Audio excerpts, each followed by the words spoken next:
नमस्कार दोस्तों, स्वागत है आपका हमारे इस चैनल BSN रवि मठानिया। तो प्लीज़ चैनल को ज़रूर सब्सक्राइब करें और वीडियो को भी शेयर लाइक ज़रूर करें। तो मैं आज आपको एक सिंपल तरीका बताऊंगा कि शेयर मार्केट में किसी भी स्टॉक को चूज़ कैसे करें।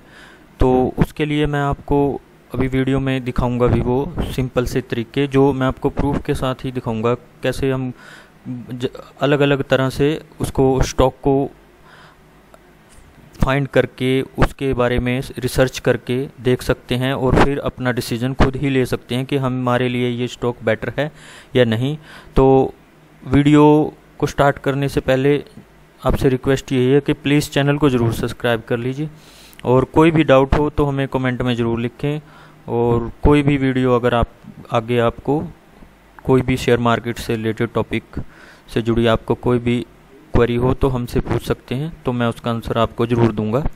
तो अब बात करते हैं किसी भी कंपनी को हम कैसे सिलेक्ट करें शेयर मार्केट में अपने पैसे को इन्वेस्ट करने के लिए।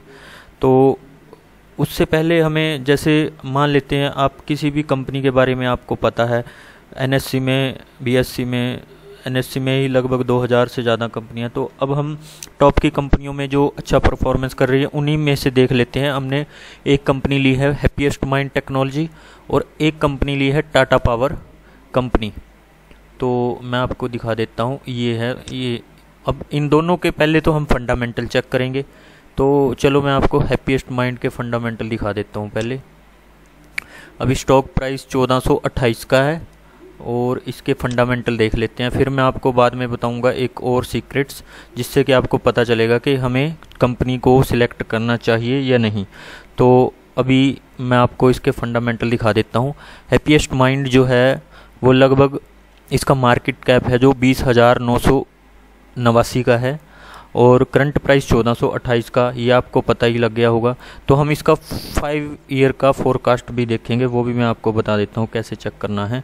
तो कंपनी का जो हाई और लो है वो 1581 और लो 286, स्टॉक का PE 138, बुक वैल्यू 37 की है। डिविडेंड कंपनी पे करती है। ROCE 34.5, ROE 40 का है, फेस वैल्यू 2 की है। तो ये इसमें ज़रूरी देखना, कैपिटल मार्केट कैप भी ज़रूरी है, इंपॉर्टेंट फैक्टर है। ये सारे फैक्टर हमें देखने आने चाहिए। तो स्टॉक का PE इसमें ज़्यादा दिखा रहा है, ये कोई मैटर नहीं करता वैसे, क्योंकि हमें एक price to earning growth ratio वो होती है एक मेन टर्म, उसको देखना भी आना चाहिए। तो वो जनरली 1 से नीचे होगी, तो इसका उससे कोई मैटर नहीं रहेगा कि स्टॉक का PE ज़्यादा है या कम है। तो हमें अब फेस वैल्यू 2 है, ये भी ठीक है अभी। तो फेस और ये जो हैप्पीएस्ट माइंड है ऑलरेडी इसका स्टॉक का स्प्लिट हो चुका है, तो अभी 2 है तो आगे भी हो सकता है। तो अब इसका जो एक तो पैरामीटर ये है हैप्पीएस्ट माइंड के, जो मार्केट कैप, करंट प्राइस, ये देख लिया हमने। स्टॉक का PE ये इम्पोर्टेंट है।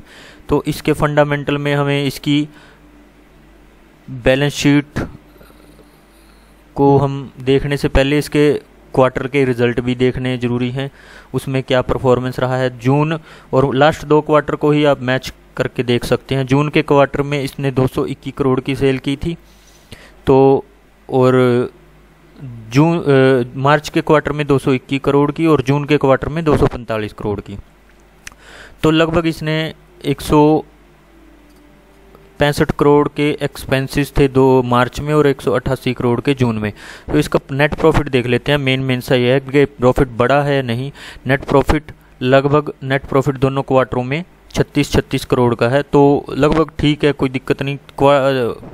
जो प्रॉफिट है वो माइनस में ना हो, बस ये देखना ज़रूरी है कि प्रॉफिट इसकी ग्रोथ होनी चाहिए कंपनी की। और टोटल ईयर टू ईयर देखें तो अगर फाइनेंशियल ईयर 2020 और 21 में इसने सेल्स लगभग 75 करोड़ की सेल्स में इसने वृद्धि की है अपनी। तो इसके जो मार्च के फाइनेंशियल ईयर 2020 के रिजल्ट थे उसमें 698 करोड़ की सेल की थी और मार्च 2021 फाइनेंशियल ईयर में इसने 773 करोड़ की सेल की है। तो इसका नेट प्रॉफिट देख लेते हैं मेन सा। तो लगभग 72 करोड़ रुपए का इसने नेट प्रॉफिट किया था मार्च 2021 फाइनेंशियल ईयर में और मार्च 2020 फाइनेंशियल ईयर में। मार्च 2021 फाइनेंशियल ईयर में इसने 162 करोड़ का 162 करोड़ का नेट प्रॉफिट किया है, तो लगभग आधे से भी ज़्यादा हो गया है। तो ये बहुत अच्छी बात है। कंपनी की नेट प्रॉफिट देख लिया हमने, ये भी ओके है। तो कंपनी के पास बैलेंस शीट में चलते हैं। बैलेंस शीट में मेन देख लेते हैं रिजर्व कंपनी के पास 518 करोड़ है, और बोरोइंग इसके पास, इसकी जो देनदारी है इसको देने हैं 193 करोड़। तो ये इंपॉर्टेंट फैक्टर हैं, ये दोनों ही सही हैं। लगभग रिजर्व ज़्यादा है अपने बोरोइंग से। तो इन्वेस्टमेंट कंपनी ने 391 करोड़ का कर रखा है, ये सबसे बड़ी बात है। कंपनी ने इन्वेस्ट भी किया हुआ है, तो ये पैसा भी एक तरह से कंपनी के पास अपना ही है, उसका रिजर्व है, समझ लेते हैं इसको। तो कंपनी के पास इन्वेस्टमेंट भी है। और अब आ जाते हैं इसके शेयर होल्डिंग पैटर्न्स पे। कंपनी के जो शेयर होल्डिंग में प्रमोटर के पास होल्डिंग है वो 53.25 है, और पब्लिक के पास 33.20 है। तो मैं यहाँ पे आपको एक इम्पोर्टेंट पॉइंट आपको बता देता हूँ कि जब भी किसी कंपनी के शेयर होल्डिंग पैटर्न देखने हों, तो उसमें प्रमोटर को तो आपने देख ही लिया होगा। प्रमोटर की हम देख सकते हैं, प्रमोटर में अशोक सोठा, इस तरह के ये, मतलब इनके पास सारी होल्डिंग 40%। तो कंपनी का ओनर, इन्होंने किसी आगे कंपनी को, जैसे एक प्राइवेट लिमिटेड कंपनी बना के उसके नाम पे सारे शेयर कर देते हैं, तो उसकी प्रमोटर उसको कर देते हैं होल्डिंग। तो इसमें इन्होंने खुद ट्रस्ट है कंपनी के ऊपर, तो अपने ही नाम पे है, कोई दिक्कत नहीं अभी तो इसमें अब हम देख लेते हैं कि जब बड़े बड़े इंस्टीट्यूशन किसी भी कंपनी में अगर इन्वॉल्व हैं, तो हम अकेले तो किसी कंपनी में जाके इतनी सर्च कर नहीं सकते। तो ये DII डोमेस्टिक इंस्टीट्यूशन और फॉरेन वाले, तो इन्होंने अगर इसमें इन्वेस्ट किया हुआ है 4 और 6 का,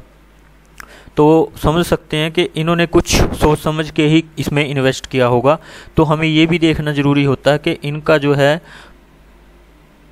इन्वेस्टमेंट कंपनी के अंदर है, तो ये ओके है। पर ये लगभग पिछले मार्च 2000 जो क्वार्टर था 2021 का, क्वार्टर का मार्च का था, उसमें 7.38 थी। तो इसने लगभग थोड़ा कम किया है, अभी फ़िलहाल 4% है, 3.36% इसने लेस किया है। फॉरेन वालों ने भी, डोमेस्टिक वालों ने और फॉरेन वालों ने भी थोड़ा कम की है इन्वेस्टमेंट को। तो ये भी एक पैरामीटर देखने का होता है। तो इन्होंने अगर इसमें अभी तक इन्वेस्टमेंट कर रखी है, तो ये कंपनी बेटर है। जिसमें कोई भी इन्वेस्टमेंट फॉरेन और डोमेस्टिक की ना हो, वो भी कंपनी आप चूज़ ना करें।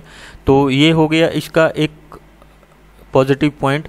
तो मैं अभी इसकी आपको 5 ईयर की जो प्रेडिक्शन बता देता हूँ। आपको करना क्या है कि walletinvestors.com पे जाके आपको इसके बारे में सर्च करनी है कि ये फोरकास्ट के जाके देखना है कि ये हमारे लिए सही है कि नहीं।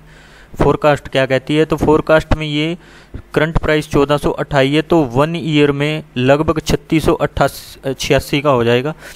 और 5 साल में अगर आपके पास अभी एक शेयर है, तो ये 3686 का 1 साल बाद हो जाएगा, और उसके बाद 5 साल बाद ये हो जाएगा 12764 का। तो इसमें लिखा हुआ है कि ये ऑसम है इन्वेस्टमेंट के लिए, लॉन्ग टर्म के इन्वेस्टमेंट के पर्पस ये बता रहा हूँ सब। तो अब जान सकते हैं, देख सकते हैं कि 5 साल बाद ये इतने का हो जाएगा, तो 12764 का। तो लगभग 10 गुना के करीब, 11 गुना के करीब इसने रिज़ल्ट ये आपको प्रोवाइड कराएगा ये स्टॉक। और मैं आपको एक और स्टॉक के बारे में, टाटा कंपनी के बारे में बता देता हूँ। इसके भी आपको ऐसे ही फाइनेंशियल फंडामेंटल चेक करने आने चाहिए। तो जैसे ही कंपनी के फंडामेंटल पे आप जाएंगे, तो यहाँ पे आपको सारा दिख जाएगा। डिविडेंड भी कम, फेस वैल्यू इसका 1 का है। तो इसकी अगर वॉलेट में जाके चेक करेंगे, वॉलेट इन्वेस्टर्स में जाके, तो इसने 1 साल का प्रेडिक्शन अभी दिखा रखा है 127.32 का, और 5 साल बाद ये होगा 138 का। तो ये इस हिसाब से जो वॉलेट इन्वेस्टर के हिसाब से ये जो है बैड है लॉन्ग टर्म के लिए इन्वेस्टमेंट्स। तो आपको इसमें इन्वेस्टमेंट नहीं करनी है। तो आपको ये समय समय पर जब भी आप स्टॉक में परचेज़ करें, बाय करें, तो उसमें इन्वेस्टमेंट्स को आप प्रेडिक्शन भी करके उसकी देखें स्टॉक की कि वो 5 साल बाद कितने का होगा, उस हिसाब से आप उसमें इन्वेस्टमेंट कर सकते हैं। तो आपने देख लिया दोनों में मैंने आपको कंपैरिजन बताया कि इसकी प्रेडिक्शन क्या कह रही है। क्योंकि अब मैं आपको ये भी बता देता हूँ कि ये प्रेडिक्शन मैंने आपको इसलिए बताई है कि ये जो वेबसाइट्स हैं, ये जो कंपनियां हैं, ये सारी आपको सर्च करके और कम से कम उसमें हज़ारों बंदे, उसमें हज़ारों वर्कर्स कंपनी में लगे होंगे और वो सर्च करके सारे फंडामेंटल चेक करके तब ये फोरकास्ट कंपनी का निकालते हैं। तो इन्होंने इसका भी निकाला और उसका भी निकाला। हो सकता है कि इनकी भी फोरकास्ट सही ना निकले, बाई चांस उतने पे ना जाए, उससे कम रह जाए, थोड़ा ज़्यादा भी हो सकता है। पर ये एक उन्होंने चार्ट पैटर्न को देखना आता है किसी भी कंपनी के, तो उस हिसाब से ये सारा ये कैलकुलेशन करते हैं। तो हम जो आम इंसान या हम रिटेल इन्वेस्टर छोटे छोटे हैं, तो हम 10-20 हज़ार रुपये लगाते हैं, 20-50 हज़ार, लाख रुपए, तो हमें इतनी नॉलेज भी नहीं होती कि किस कंपनी में आप लगाएं पैसा। तो यहाँ से आप चेक करके पैसे को लगाएं कि कौन सी कंपनी इन्वेस्टमेंट अच्छा दे रही है। फंडामेंटल भी ज़रूर चेक करें, स्टॉक का पी भी जरूर, सब चीज़ चेक करके, और इंस्टीट्यूशन की होल्डिंग कितनी है, डोमेस्टिक वालों की, फॉरेन वालों की, तो वो भी एक, उसमें भी कंपनियों के एक इंस्टीट्यूशन के पास कम से कम आप देख सकते हैं कि बड़ी बड़ी इंस्टीट्यूशंस होती हैं। इंस्टीट्यूशन में डोमेस्टिक में मैं दिखा देता हूँ कौन कौन सी उनके पास, अगर उसमें कोई कंपनी है तो मान लेते हैं अगर किसी कंपनी ने, म्यूचुअल फंड ने भी अगर उसमें इन्वेस्टमेंट किया होगा, तो फॉरेन डोमेस्टिक वालों में देख लेते हैं कौन है। अभी इसको भी आप ओपन करके देख सकते हैं यहाँ से, तो किस किस कंपनी ने, तो इसमें लगभग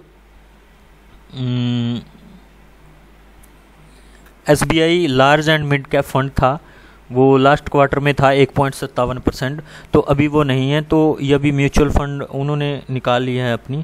तो अब देख सकते हैं समय समय पर, तो कंपनी को जैसे उन्होंने अपना बेनिफिट्स, एक मार्च के क्वार्टर तक उनको बेनिफिट्स हुआ, उन्होंने अपना पैसा निकाल के और किसी कंपनी में, तो इसमें भी इन्वेस्ट किया, आगे भी वो कर सकते हैं। जब वो ये भी चीज़ देखनी होती है कि ये आपको इनके पीछे भी चलना है। जिस कंपनी में उनकी इन्वेस्टमेंट बड़ी है, उस कंपनी को आप उस समय पे ख़रीद करके उसका स्टॉक रख सकते हैं। जैसे ही वो निकलते हैं, आप भी अगले फाइनेंशियल ईयर में आप चेक करके उसमें से निकल सकते हैं। तो ये आपको कम से कम हज़ारों बंदों का दिमाग आपको ऐसे ही आपको काम में आ जाएगा कि आपको ऐसे यूज़ करना है। इनके दिमाग को इन्हीं के साथ यूज़ करके आपको अपना भी पैसा इन्वेस्टमेंट कर, जैसे जैसे फॉरेन डोमेस्टिक वाले काम करते हैं ऐसे ऐसे करें। और जो वेबसाइट्स हैं फोरकास्ट बताती हैं, उनके भी ऊपर जाएं, वो भी आपको रिसर्च काफ़ी अच्छी करके देती हैं।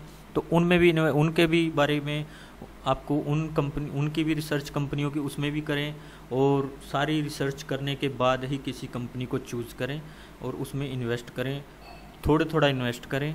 और जैसे किसी के 5 शेयर कंपनी के, आपको 1000 का एक शेयर है मान लेते हैं, या 1400 का, तो आप 5 शेयर खरीद के रखें। तो जब वो किसी दिन लो में जाए तो 5 शेयर तब खरीद लें, 10 शेयर, ऐसे ऐसे।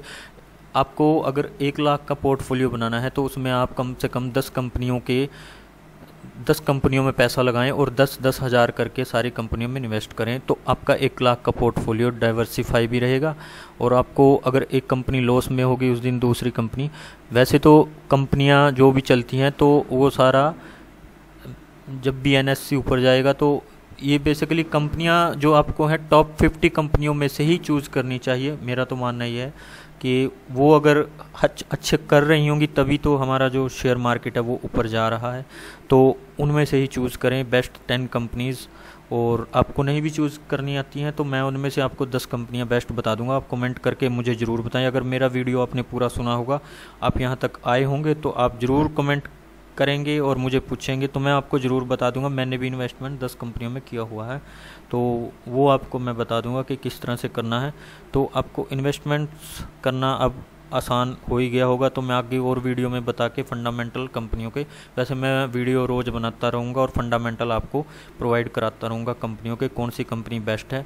तो मैं कल एक और कंपनी के बारे में बताऊँगा, उसका फोरकास्ट भी दिखाऊँगा। आज का देख लिया आपने, तो कंपनी का अगर हैप्पीएस्ट माइंड का अगर 14,000 का जाएगा, तो लगभग मान लेते हैं मेरे पास अभी 12,000 का जाएगा, तो मेरे पास अभी लगभग 10 शेयर हैं। 14,000 280 के 10 शेयर अगर मेरे पास अब हों और 5 साल बाद यही हो जाएंगे मेरे 1,27,649 रुपये के, तो इतना बेनिफिट मुझे 14,000 से 5 साल बाद मेरे पैसे ग्रोथ कर जाएंगे। तो अगर इसी के 100 शेयर होंगे तो काफ़ी अच्छा रिटर्न ये कंपनी दे देगी। पर रिक्वेस्ट यही है कि अपनी सर्च भी करें और भी करें, इससे भी ज़्यादा हो सकता है। चेक करके थोड़ा थोड़ा, वैसे तो टॉप की कंपनियों में इन्वेस्टमेंट करें, वो जो टॉप की है जिसमें आपका लॉस जिन कंपनियों में ना हो उनके भी फंडामेंटल चेक करके ही करें। वैसे मैं फंडामेंटल आपको हर वीडियो में बताता रहूँगा, तो मैं आपको पेनी स्टॉक भी बताऊँगा जो छोटे हैं पर वो अच्छा रिटर्न दे सकते हैं, तो वो नेक्स्ट वीडियो में मैं डिटेल में आपसे और भी बात करूँगा फंडामेंटल्स के ऊपर, और पेनी स्टॉक को भी एक पेनी स्टॉक की बात करेंगे। तो इस वीडियो में इतना ही दोस्तों, मिलते हैं नेक्स्ट वीडियो में। So thank you.